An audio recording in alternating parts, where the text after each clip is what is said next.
Salam sejahtera bagi kita semua.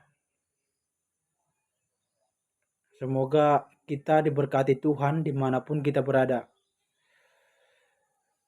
Kita ucapkan pujian syukur kehadirat Tuhan Yang Maha Kuasa atas berkat dan kasih-Nya sampai saat ini kita masih mendapat kesehatan.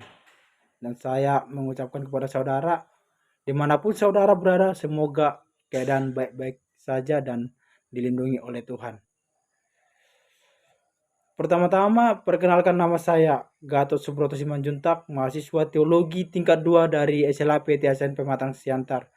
Di sini saya akan memberikan arti sebenarnya dari gembala yang baik. Tapi terlebih dahulu saya berterima kasih kepada Pendeta Dr. Yosef Syanipar yang telah mempercayai saya untuk membuat video ini sebagai tugas kami dari mata kuliah pengembalaan 2. Mungkin saudara bertanya, apa sih arti gembala itu? Dan mungkin saudara juga bertanya, bagaimana gembala yang baik itu? Mungkin ada yang menjawab, pengetahuannya harus tinggi, talentanya banyak, sikapnya baik, penampilannya baik. Mungkin ada pandangan-pandangan lain. Tapi kalau kita kembali ke Alkitab, di mana Yohanes 10:11 mengatakan, Yesus berkata, "Akulah gembala yang baik, yang rela memberikan nyawanya bagi domba-dombanya."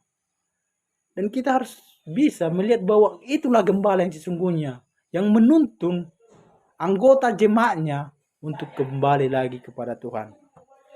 Dari intisar dari semua pengembalaan adalah memiliki hubungan yang baik dengan Allah.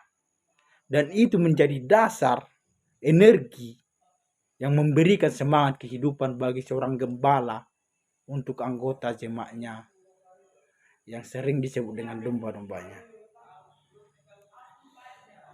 Dan kita bisa melihat gembala yang baik itu seperti apa di Yohanes 10:11 ini. Dan kalau kita sudah mengerti bahwa gembala yang baik itu harus menuntun domba-dombanya, yang harus dilakukan oleh domba-dombanya adalah membedakan gembala yang baik dan gembala upahan ataupun gembala palsu. Contoh dari gembala upahan ini adalah Yudas. Kita bisa melihat bagaimana Yudas menjadi seorang gembala upahan.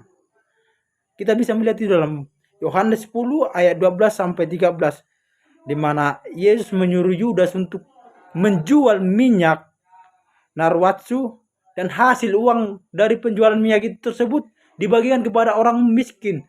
Tapi Yudas tidak melakukannya. Kenapa dia tidak melakukannya? Dia tidak peduli dengan orang lain, dia hanya peduli dengan hidupnya sendiri. Makanya Yudas ini seorang pencuri, walaupun dia bersama-sama dengan Yesus. Dan Yesus mengajarinya untuk suatu hari menuntun domba-domba, tapi dia tidak peduli dengan orang lain, dia peduli hidupnya sendiri.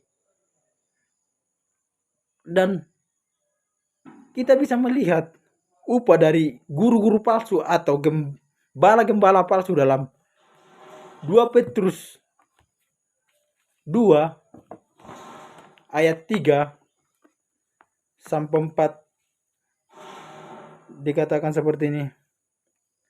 Dan karena serakahnya guru-guru palsu itu akan berusaha mencari untung dari kamu dengan bercerita isapan jempol mereka.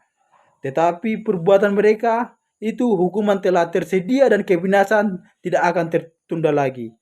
Di ayat 4 dikatakan, sebab jika Allah tidak menyayangkan malaikat-malaikatnya berbuat dosa, tetapi melemparkan mereka ke dalam neraka. Itulah upah bagi gembala atau guru-guru palsu, yaitu kematian kekal menjadi upah dari mereka. Dan gembala yang baik itu adalah Yesus sendiri.